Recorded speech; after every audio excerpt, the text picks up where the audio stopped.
Hello everyone, I'm Alexander Case, and today I'm going to be showing you how to do some basic tongue sudo techniques and put them together into the first form.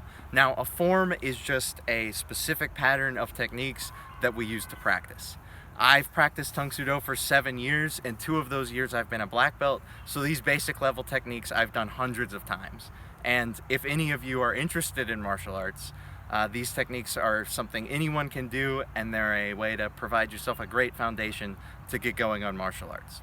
So the first technique I'm going to show is the Haran Maki, or the low block. To set that up, take the hand that's going to do the block and put it across your shoulder like this, and then take the other hand and place it straight down like so in front of the groin. And then to do the block itself, this hand right here is going to come up to the side, and this hand right here is going to block straight down and across. So just like that. The idea in theory is that this arm, some sort of attack is coming in this way, and you're sort of taking this arm and pushing it aside.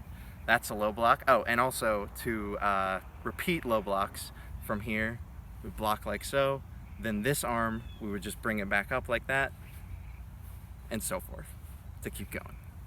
The next technique I'm going to show is the Chundan Kun Hyuk, which simply means middle section punch. Now, a punch is pretty obvious, everyone knows how to throw a punch, but there's a couple important distinctions to make with this. Now, the first one is that it's a middle section punch, and in tongue sudo, when you're practicing techniques, you're always going to assume that your opponent is the same size as you for the sake of simplicity.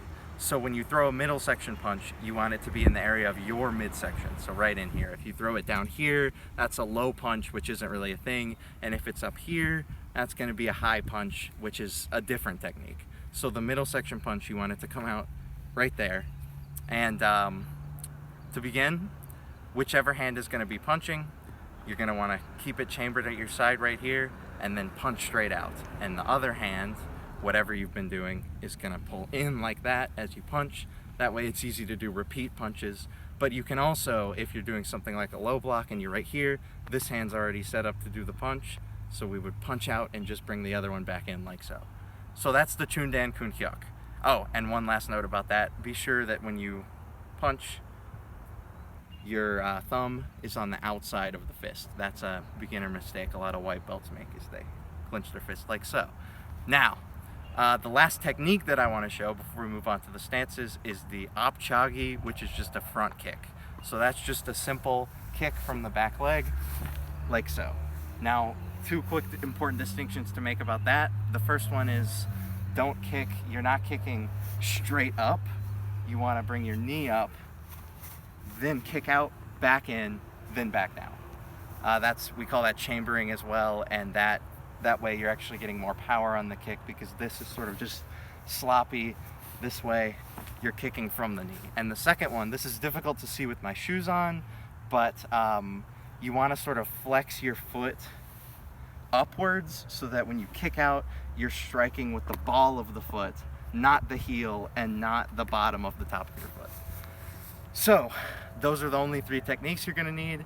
Now real quick, let me show you the stances we're going to use.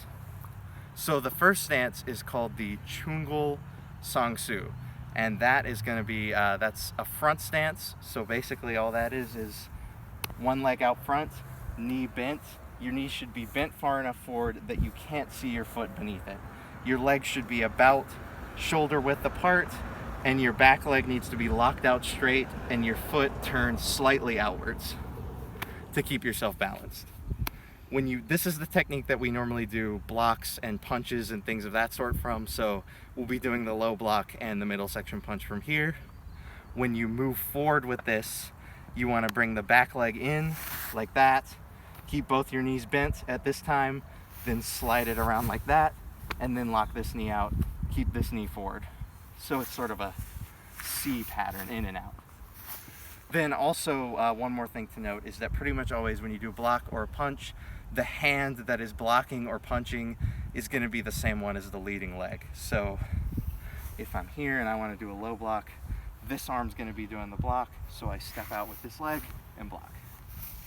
Then the second one that you're going to need is the Hyukul Sangsu, and that is a fighting stance. So that's going to be a little bit easier. You just have one leg forward, one leg back and to the side. The front leg, kind of hard to see with this grass, but the heel you want slightly off the ground, and your knees you want just a tiny bit bent. Then you're going to be up here, and you're going to have your hands here like so.